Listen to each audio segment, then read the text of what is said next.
Your daily dose of sports and fun. This is the Morning Drive Podcast from Double T 97.3, presented by Cantex Roofing and Construction. I'm Mike Hebert, owner of Cantex Roofing and Construction. Every day is game day, and we'll get it right when it comes to your roofing, construction, windows, and mirrors. Call Cantex Roofing and Construction today. Together, we are one serving you. So I was at the grocery store last night, and this young man at the pharmacy, he asked me, he goes, do you work for Texas Tech football? I had a Lady Raiders shirt on. I said, yeah, I'm Joey McGuire's special assistant. I'm his senior advisor. I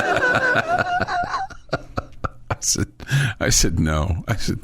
He said, I think I've asked you this before. I said, no, I work for the radio station. And he said, oh, so what do you think about Saturday? I said, I'm nervous. He goes, me too. Are you nervous about Saturday? I think it's losable. I think you're the way better team, but I still think you could come away with a loss. So if that puts me in the nervous category, yeah, I guess I'd fall there. I want to give credit to Kansas State. I think they're a good enough team. And, obviously we've not handled the playing there very well in the past. So, clearly their atmosphere and all that has something to do with it. Sure. So I'll give them a little bit of credit for that and say that's why I feel like it's possible that we lose the game, but I think we're the much better team. Yeah, I think you're probably right about that. Jeff, you're still nervous, right? Why would I be nervous about a guaranteed loss? I know it's coming. I'm sitting in the middle of a train track. You cannot call it a guaranteed loss. I am seeing a giant headlight coming at me. So inaccurate. Man. You cannot call it a guaranteed loss. Why would I be nervous? I already know what's coming. Yeah. Let's see. Yeah, well, I don't think it's a quote guaranteed loss. You have something in common with Coach McGuire in the city of Manhattan, Jamie. It's his favorite road stop. It's his favorite place for a Big 12 road game. Okay. He loves going there. Yeah, I like going there too. Yeah. All the stuff that is Kansas State. So it's really not Kansas State part for me. It's just the town and the pizza place that I like and a hiking place that I like. Have you? Do they have an M there? What do they have? They have a K. Is it KSU in the side of the mountain or an M? M for Manhattan? No, I think it's a K. It's a K? Yeah. Have you hiked that yet? I have, but it's not a hike. It's just a walk. Okay. I mean, it's up a little bit, but it's no BYU thing. No, right? Goodness, no. You barely break a sweat. Do you think? I've been thinking about this BYU thing. I've been wondering if maybe. Do you think I could make it to the top of the BYU thing? I'm not really sure what. It's hard. Okay. It's really hard. Because, I mean, you're in mountain air, obviously, right? Yeah, and it's really hard. I mean, if you decided, hey, I'm going to make this take 2 hours, but I'm going to do it, you could do it. See, once, I mean, you know me, I'm kind of a stubborn guy. That if somebody tells me I can't do something, that I'm not makes saying me, you can. No, I know you're not. I know you're not. But I mean, like if others said, "Oh, you can't do that," you can't do that, then I would. If it meant crawling the last 50 feet, I would do it, just so that I could say that I did it. It's a long ways up there. I mean, there's a lot of switchbacks. Okay, and I took a couple minutes more times than not each time I got to a switchback. I mean, so it's like a hike for catch your breath a little bit. Yeah. 10 minutes and catch your breath for a minute or two and then go again. See, I have great respect for you, and I'm being this in all seriousness. I have great respect for your hiking and your acumen along those lines and your shape. So when you tell me I'm catching my breath, I'm like, no, man. My breath would be lost pretty early on, I'm afraid. But, I mean, that just means you go slower. Yeah. Doesn't mean you can't do it. Yeah. I'm not running up that thing. There's probably people. There were people that were. I'm sure there are, right. I moved out of the way of those people. Yeah, right. Because they were in much better shape than me. I'm with McGuire on this one. It's a guaranteed loss till it isn't. can't call it guaranteed. No. Can't call it a guaranteed loss. Not at all. Okay, so lots of things at DoubleTSportsNetwork.com for you to review with regard to Texas Tech football this weekend. There's an article written by Rob Bro. Baron Morton is back, baby. This Texas Tech offense is good enough to win the Big 12. I like that attitude. Clint Scott, get to know Kansas State. Okay. You know, if you see Weird Robert while you're there, if you're going, just shake his hand. Be nice to him. He means well. But he's a weird dude, man. There's no question about that. We've got Red Raider Recon podcast. So no relation? To me? Yeah. No relation to me. Sure? Positive. Okay. Positive. Have you done a DNA swab? No, I'm not. Okay. I mean, it's Weird Robert. I might be a little off, but I'm not Weird Robert off. I mean, foam finger, tailgate food home for, the off season like a squirrel, probably has the same purple hat and jacket that he had 40 years ago. I told somebody the other day, I said, he looked old 40 years ago, and he still looks old today. But, I mean, he's a passionate fan, and he'll wave his number one foam finger in your face if you get up next to him. In your face? Yeah. He'll those probably show him on TV too. Weird Robert, there he is. So we'll see. We'll have coverage for you all morning long on Saturday. Begins at 7 a.m. with Optimum Game Day Live. Then Texas Tech and Kansas State coverage from inside the stadium at 1:30, and the kick at 2:30 from Bill Snyder Family Stadium there on the campus of Kansas State University. Are you jealous of his celebrity status? Do you feel like he's got a bigger celebrity status with the Kansas State fan base than you do with the Texas Tech fan base? There's no question he does. I'm not.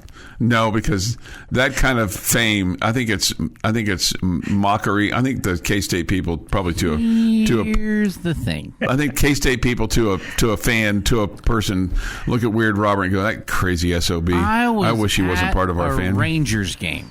Mm-hmm. And someone asked me where I was from, and I said I was from Lubbock, and they said, "Oh, you must know Chuck Heinz."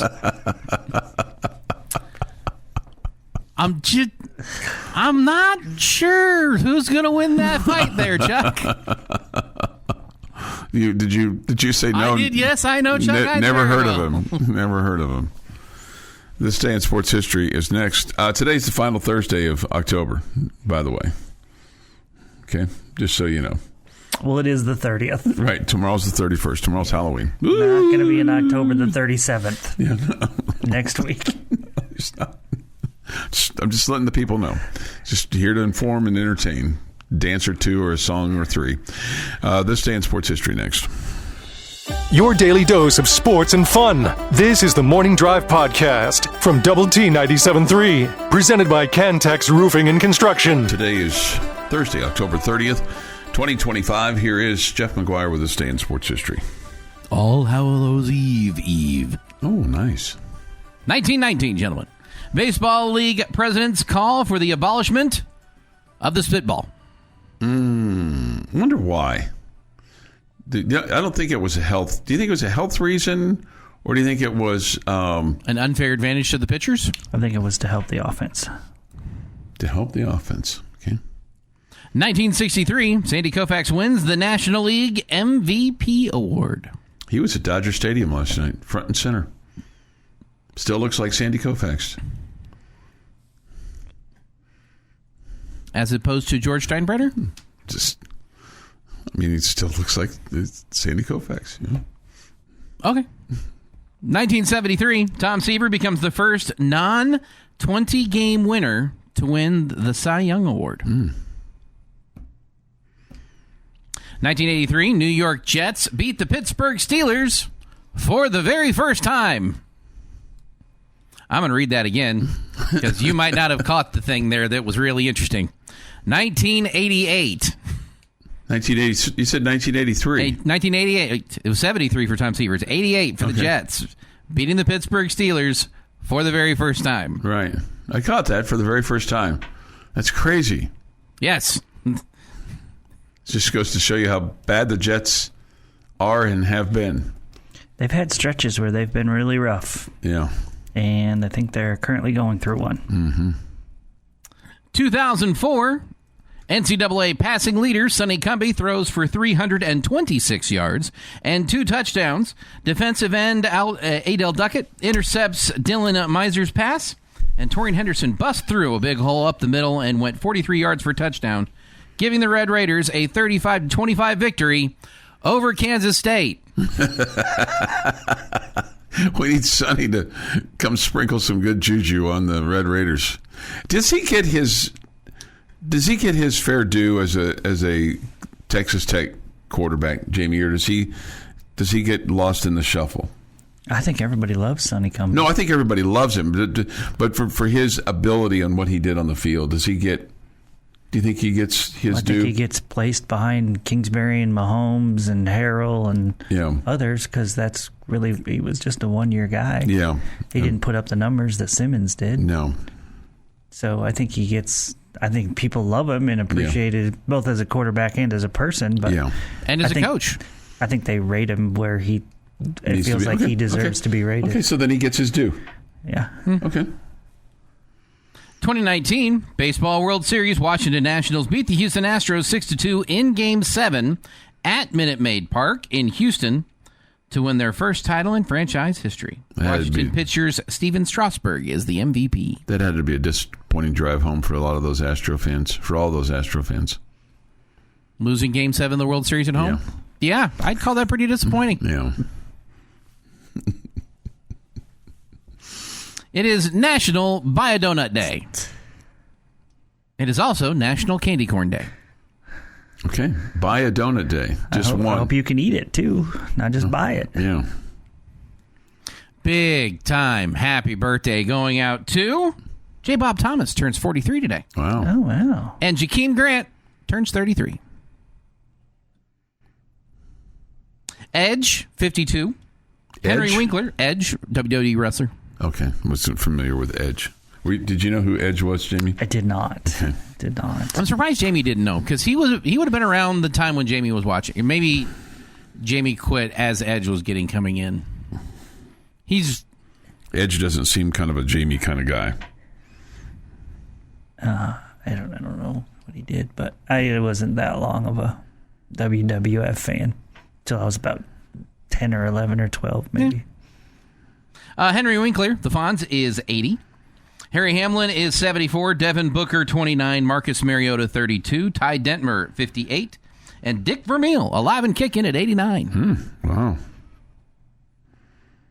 And on this day in 1991, the so-called perfect storm intensifies in the North Atlantic, producing remarkably large waves along the New England and Canadian coasts.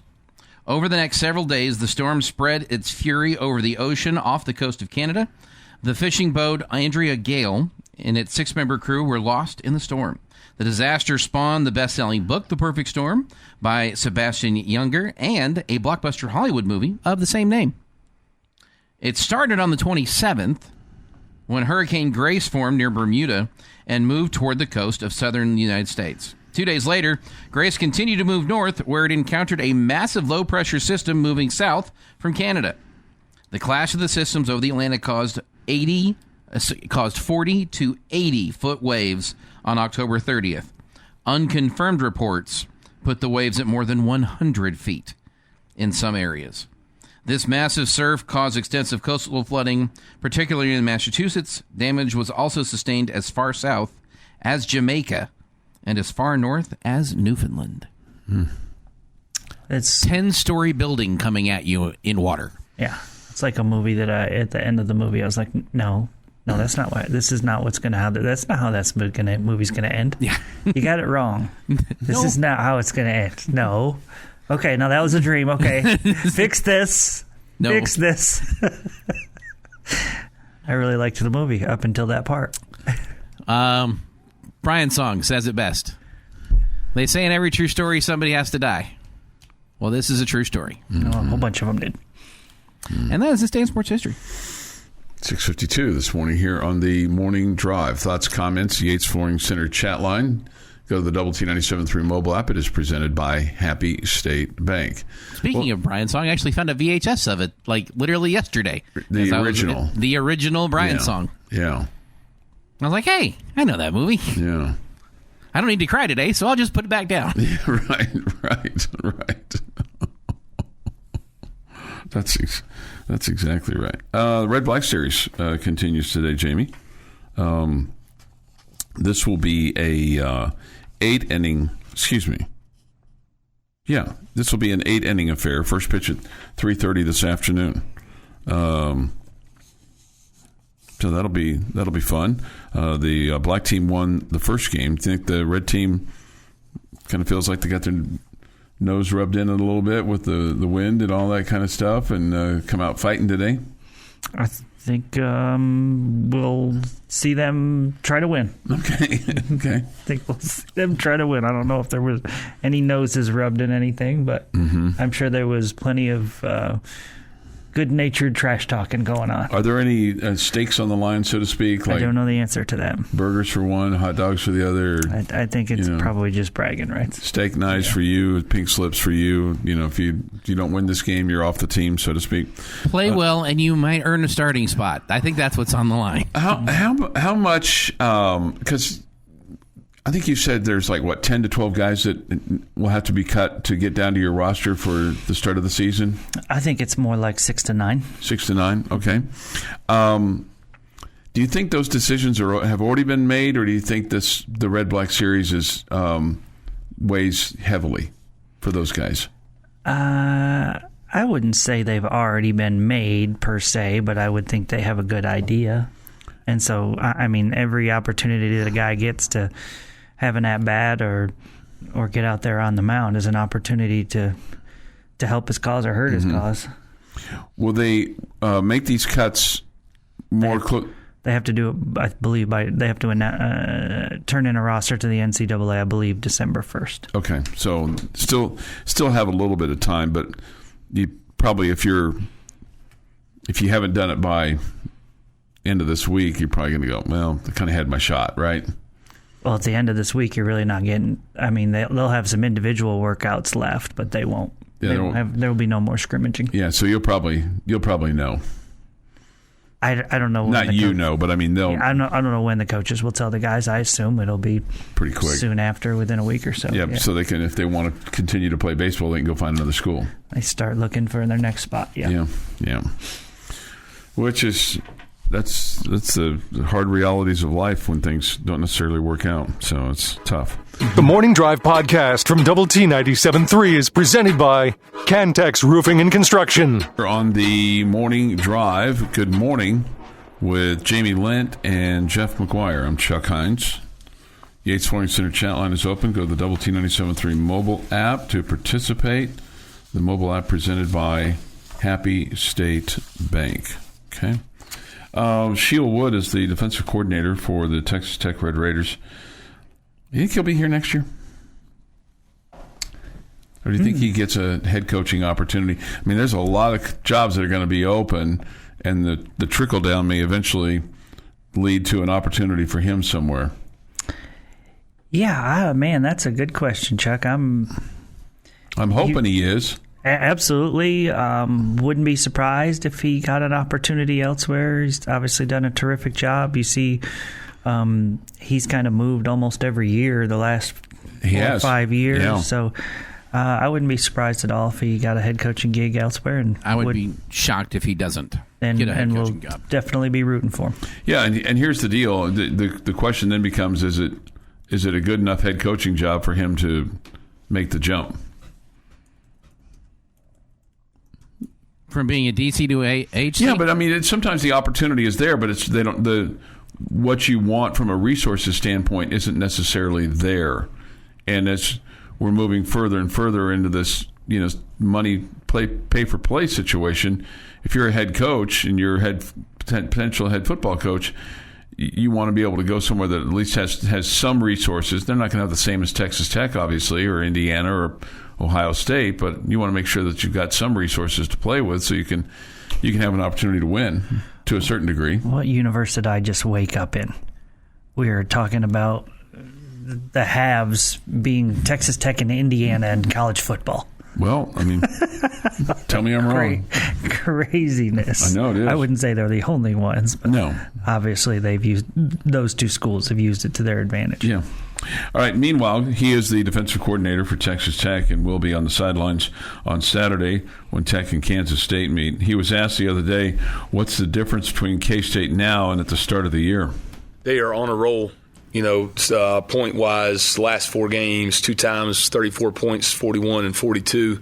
I think they're in a groove. I think some of those early games, you go to Dublin, Ireland to play the opener against a really good opponent. You lose by 3. You come back, jet lagged. You got to flip your whole schedule. You play a North Dakota State or just a North Dakota team. I suspect they're probably a really good FCS program. I don't know what their record is, but that's a hard way to start the season, I think. Army, they played them and lost at home by 3. That's a really difficult game. It's a different type of game. Those academy games, when you don't play those academy teams, they're tricky games to handle. So I guess there's a lot of reasons that I could look into on the surface and just say I can see why maybe they had some challenges early. They're really well coached. They've got really good players. They've got a great scheme, and they are hitting their stride. I think they're playing the type of football that they expect to play, and it's certainly going to be a great challenge for us on Saturday on the road. And it appears, too, Jamie, that over the last few weeks, this is a football team that's, despite the early adversity, that has not given up. No question. You wondered about it early on in the season, but the last 2 weeks, the last 2 games, because they've had a bye in the middle there, have showed you that they're all in and still fighting. If you're attacking Texas Tech's defense with K-State's offense, do you want Avery Johnson to run the ball just a little bit more, or do you want him to try to attack the secondary of Texas Tech with his arm?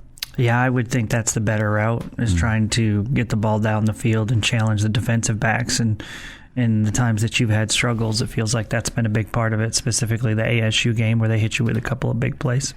Johnson so far this year is 151, 240 attempts, just 2 interceptions. He's thrown through 1,792 yards and 15 touchdowns on the season. And, of course, we all remember a couple of years ago where we made him look like a Heisman Trophy candidate with his 5 touchdowns, et cetera, et cetera. Don't need to go through that again. And they've got a receiving core that they like to spread it around too, much like the Red Raiders. So you've got to be cognizant of what's going on down the field. Mm-hmm. And then from a rushing standpoint, they're led by Joe Jackson, 95 attempts, 382 yards. Just 1 touchdown, though, for him. Avery Johnson has scored 5 rushing touchdowns. So probably if they're inside the 10-yard line, inside the 5, you got to look out for him just from a running standpoint. He is their second leading rusher, 66 carries, his net yardage. Remember, there's some sacks in there, too, 255 yards on the season. Not quite as much as what it's been. But still, we saw this firsthand. You have to feel like that he's a threat, right? Oh, he's absolutely a threat, no doubt. Terrific athlete, no question. The whole rush lane discipline and making sure that he's not escaping the pocket it's another one of those games where that's a big factor in this one. Kansas State's also a team that doesn't get a whole lot of penalties. They're about 7 less than their opponents, but 14 less penalties on the season than their opponent. And the other thing that Coach Wood talked about there was just the points that they've been able to score even recently off of turnovers. They have 41 points off of turnovers this season. So that's a massive number. When you think about it. Yeah, these last 2 games, obviously they haven't played the toughest. I think that's another reason that their numbers have gone up. I don't think they've played the toughest of defenses in TCU and Kansas. Correct. And then when you look at the Red Raiders, so you talk about 41 for K-State, the Red Raiders have 60 points off turnovers. So you've capitalized as well by creating some turnovers and making things difficult for your opponent. All right, let's switch sides of the ball here and go to Mack Leftwich, the offensive coordinator for Texas Tech. I do feel like he's a guy that, as of right now, he'll be here next year because he's still growing as a coordinator. Yeah, I would guess so.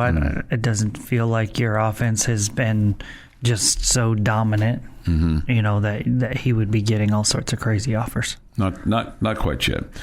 He was asked about Baron Morton. It's obviously been good, but the injury to Baron Morton has slowed the progress a little bit. He was asked about Baron Morton and what Morton brings to the offense that has been missing.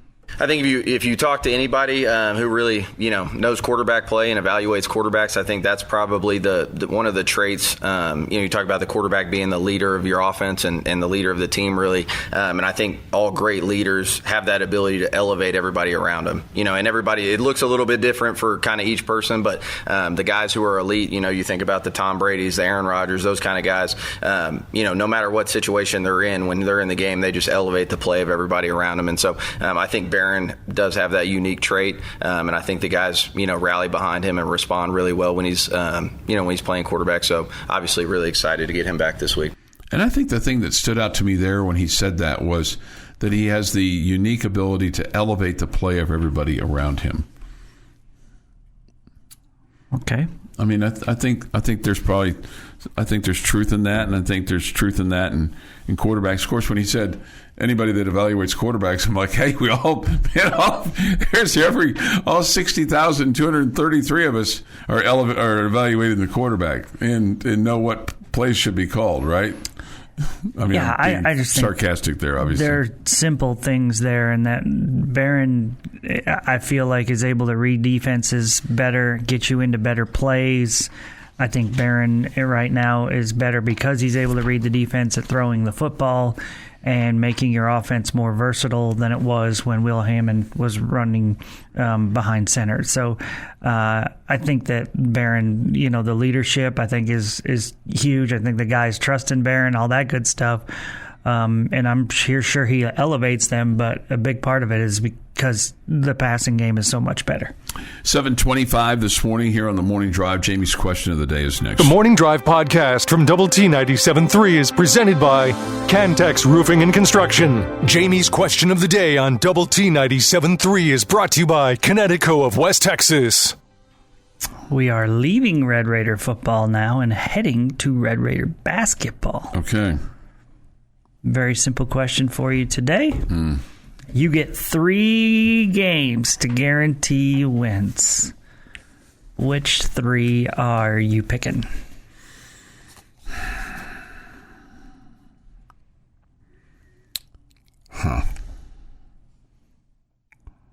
Well, I'm just going to be. I want to say Duke. I really do. I want to say Duke. So I'm going to say Duke and the 2 Houston games. The one there and the one here. I'll take those 3 games. So Duke on December 20th in Madison Square Garden. The Houston game, the first one at the Fertitta Center, is on January the 6th. That might be, maybe I was going to say it might not be quite as raucous, but they're going to have a full house every night. It doesn't take much to fill that place, and even though the students aren't going to be there, the townies will be there. And then the game here on January the 24th against Houston 18 days later. Those are my 3. Okay. Houston in Houston, Houston at the USA, and Kansas would be the 3 I would pick. And I have a feeling you won't need a guaranteed like the Houston's. That's gonna be a tough matchup. Mm-hmm. Like that's a flat out tough matchup. Guaranteeing both of those, like splitting that series would be awesome. But I don't know that you need to put a guarantee on the Kansas. But I'm gonna Houston, Kansas. Okay, so I'm thinking kind of like you are, Jeff, in that I don't want to guarantee one. I think you're gonna already win. Okay. Does that make sense? So I'm trying to pick some tough ones here, but I'm with you, Chuck, in that I want that marquee win that will get people's attention in non-conference play and feel like we're legit. And that's go beat Duke in New York. And I think you'll have a lot of eyes focused on you and respect. Okay. After that, I'll take the Houston road game on January the 6th. And then after that, I will take the, I believe, last game of the regular season, March 7th at BYU. So those, again, I'm not picking the home games. I would want to win the home games more. Yeah. But I feel like these are the more challenging ones, so I'm picking the more challenging ones to guarantee. Okay. That makes sense. Yeah. I feel like you have a shot to win without my guarantee in the home games. Okay. You have a shot to win the ones on the road, too. It doesn't matter. You're going to be favored in an awful lot of ball games this year, obviously. Yeah, but you would think at Houston, at BYU, probably not. Probably not. Yeah, depending on, as you sit here today, right? We'll see what happens. Yeah, as you sit here today. But winning at BYU at the Marriott Center is, man, it's really, really tough. And I think winning at Houston, I mean, even though you did last year, it's going to be. You did it last year without your best player for most of the game. And your coach. Yeah. So maybe it's not so hard to win there. Maybe we just got to tell our best guys to go sit down for a while. I'm kidding. I'm absolutely kidding. Right. But maybe we wouldn't have been as fired up if Coach McCaslin hadn't gotten us so fired up by chucking his marker in the crowd and the whole thing. Losing his mind. It was so awesome. Yeah. Somebody says this, Duke game, Big 12 championship game, and national championship game. Oh, okay. Yeah, all right. Sure. Okay, there you go. We'd all sign up for that. This guy's actually smarter than us. Well, we screwed that one up, boys. Well said. Both Houston and BYU. The BYU pick is really smart. And I just thought, the Duke just kind of, not that you need to be put on the map, but man, that's going to be it's going to be a big time eyeball event, and it's in New York, and it's going to help you get, boost you up in the rankings and all those kinds of things. It will legitimize you because people look at Duke and think that they're, a blue blood, which they are, and you go beat them in New York, and I think that it will give you legitimacy, and it will also put a lot of attention on you. People will believe in you more. So maybe that helps in the rankings. If you play Purdue, I would want to guarantee that one. Yeah, there's that. You play them in the Bahamas. But, okay, if you had your choice, if you had your choice between Duke and Purdue for a guaranteed win, I'd still take Duke because it's in New York. It's in early December. Football is on kind of a little bit of a hiatus because you've already had the Big 12 championship game would be that weekend. But anyway, I'd still take Duke over Purdue, even though Purdue might be the higher ranked team. I thought we figured out that we're going to be hosting a college football playoff game the day before. I wouldn't call football on a hiatus. Yeah, right. No, it's not. I was trying to think about the calendar in my head, and it wasn't working. It didn't work out. Obviously, I'm assuming things. I'm somewhat tongue-in-cheek there. Yeah. But you could be. It's possible. Hosting or playing somewhere else. Sure. So I surely wouldn't call it. No, you're right. You're right. I just had the wrong dates in my head. But my question was, if you knew right now you were playing Purdue, and Duke, would you take Duke over Purdue, or would you take Purdue? I think I would take Duke. Me too. Again, higher profile. I get Purdue's going to be number one at that time, you would think, but a higher profile. I know a lot of our fans are traveling up there to watch it. I wouldn't want them to, have to, it would be more fun for them to go watch a win. I want to hear the stories of the people who watch the college football playoff game here in town on Friday and then fly out Saturday and, watch the Red Raiders beat Duke on Saturday. I want to hear those stories. It's going to be awesome. The Big 12, just by the way, the Big 12 championship game is on December the 6th. The college football playoff game would be after that. So it's the Big 12 championship game that's the day before the Duke game. Duke is December the 7th. Oh, I thought it was later. Oh, wait a minute. You're right. It is. Duke is December 20th. Yeah, it is. You're right. Sorry. Sorry. Yeah, all this time we've been talking about the Duke game being on the 20th. Yeah, you're right. I mean, for weeks and months. Right, I know. Well, I don't know. Clearly I didn't know. How about that? Clearly I screwed the whole damn thing up. By the way, I had a dream last night, and I almost did it. And I just remembered my dream. I had a dream last night that I dropped a word on the air that you cannot say, and I almost did it. That would be bad news bears. Just now? Yeah, I almost said because I had this dream that I said. And that'll do it for the morning drive on Double T 97.3. But I didn't, so... man, sometimes dreams don't come true. But maybe for some of you, you wished it had come true. And there might have been somebody else. That'd have been sad. Somebody else sit here and screw this thing up.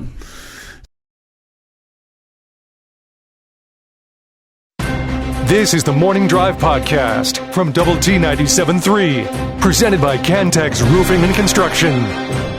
What's the Stars record when you play this thing? Well, it's whatever their record would be during the week. Mm-hmm. I don't have it drawn out or anything. Yeah. This is not the Stars are going to win tonight. This is a Stars that are going to play tonight. Mm-hmm. Okay, I know that. And they're playing. I know, but I mean, I just wondered. You've been playing this, so just wondered if it's. Well, the season just started. That's why. If it's worked out well for them to do that. Well, you'd have to ask them. Okay. But I think it's working out for our Stars fans that it's a nice little reminder that they're playing tonight. Yeah, we get this from the Yates Flooring Center chat line. Jamie, don't give Chuck the freedom to think before he talks.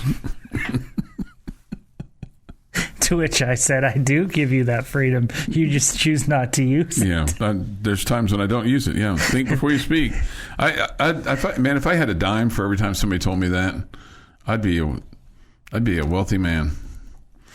And that's where I have the advantage over you, in that you talk, and as you're talking, I get to think through what I'm about to say. Yeah. But you're just reading the chat line, or you're kind of starting this. Ron and Burgundy. So you don't really have as much time to, really think it through before it comes out of your mouth. Yeah. Process. So I got your back, Chuck. I appreciate that. I have an easier job. I admit it. We get this. I appreciate the Stars intro. Thank you, Jeff, fellow Stars fan. There you go. Sergeant K9. I mean, again, K9 ain't dog related. Okay, negative, ladies and gentlemen. Okay, if he ever texts in and says Sergeant K10, okay, then somebody's missing amongst us. Okay? Yes, I'm confused. He was a sniper. Sergeant K9 means killed 9. Oh, killed 9. Okay. I did not know this. That's what happens. I surely won't make fun of his text anymore now. Just kidding. Nope. Just kidding. That's what happens when you tell Siri to send a message for you. LOL. Yeah. Hey, Siri can send all the messages for you. I wasn't going to blame Sergeant K9 no matter what. Yeah. So, yeah. Yeah. I have all this time assumed that he worked with a dog. No. Mm-mm. Mm-hmm. Mm-mm. Mm-mm. Wow. No, that's pretty cool. I think he took out bad people, people that didn't need to be here, that were trying to, well, he was protecting our freedom. You guys see me crawling to my car this afternoon, why. Ducking behind other vehicles. Right. It'll be all right. 8:04 this morning here on the morning drive. Thoughts, comments, Yates Flooring Center chat line. I'm going to ask you this every single day. What's your percentage of win for Saturday for Texas Tech over Kansas State? What was it yesterday? Because I feel like I'm higher today. I think it's about 55. Okay, give me 70 today. 70. Okay. I just put my prediction down on paper, and you can go to doubleTSportsNetwork.com now and see the entire staff. You'll find out for the first time this season that we have had people pick against the Red Raiders. Oh, my. Wow. For the first time this year. Wow. Multiple people. Did you like my line in here? I was attempting to be funny. I was attempting to be funny. Oh, yeah? Which one? I said, I'm sure it was hilarious. I said, I hope it doesn't come down to kicking with the wind there and the white goalposts. Then I put in parentheses, always tricky. Don't turn it over, and the Red Raiders will be fine with a 31-17 win and on to host BYU. So the funny part was the white goalpost? Yeah, the white goal. But just the always tricky part. Always tricky. Always tricky. Okay. Always tricky. Yeah, well, they've had white goalposts there forever and a day. That's their deal. Yeah, that's cool. I mean, it goes back. Yeah, I mean, again, they've stayed with it. So I mean, I appreciate and respect tradition. So they've got plenty of that there. But yeah, so we had some detractors, huh? Man. Well, one of them's with us right here and right now. Jeff McGuire, 28-27. Is that a missed extra point? Is that what you're going to tell me? It's a missed extra point with a chance to tie? It's heartbreak. It's what it is. I don't care how that score happens. It could be 2 field goals. It could be a botched 2-point conversion to try to win it at the end. It's heartbreak. That's the 28-27. Okay. It's heartbreak. Because that is what this team has done to you. 11 out of the last 12 times. Jimmy Cook has also picked against the Red Raiders. So much for going to the website to find out who the other guy is. Well, you can still read the analysis and all that kind of stuff. It's all good. Do you have any idea who Jimmy Cook is? I know who Jimmy is. Yeah, I see him all the time. He's at because he sets up the Overton. He's at the Twin Peaks. When I'm there with the Twin Peaks. You know, he knows Jimmy, and then he can't hear Jimmy, but he knows Jimmy. He doesn't get that. What do you mean I can't hear Jimmy? White men can't jump. In the movie, okay. One of the most famous lines from that movie is you can't hear Jimmy because he's a white guy. Jimmy he's tall and lean, and he doesn't eat a whole lot because every time I ask him if I can get him something, I offer him something. He's like, no, Do you remember the last time he took you up on it? I spent the evening with him in the emergency room. Well,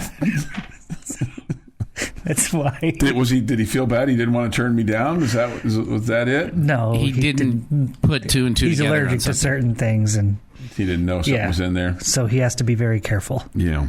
And the last time he ate when you bought him something, he had to go to the emergency room. I'm sorry about that. Yeah, so he's trying to avoid going to the emergency room. It's a good plan, right? That's a great plan. Yeah, that's a great plan. Yeah. Somebody's asked this question: do they throw fried food in Manhattan? No, they don't. Fried food. I don't get it. I don't either. Is that in reference to our tortillas? Okay, gotcha. Yeah. Sorry, I'm not very quick. Yeah. Well, you're quicker than me, but I didn't get it either. So 8:10 this morning on Lubbock Sports Station, Double T 97.3 and Double T 97.3.com. Thank you for being with us today. We've kind of been swervy today, and there's really nothing behind it, other than just Wednesday was behind it. We were swervy on Wednesday. Before that, there was Tuesday. We were all over the place on Tuesday, just choosing joy. Then before that, we had Monday, where we spent a lot of time in the ditch. Last week, both sides of the road. Well, if Red Raider, guess what we're going to do tomorrow? Halloween. Red Raider football with Joey McGuire tonight. That'll be from 6 until 7 on this radio station, Double T 97.3. Enjoy. This has been the Morning Drive Podcast, presented by Cantex Roofing and Construction. Check out our library of Double T 97.3 podcasts at doublet97.3.com.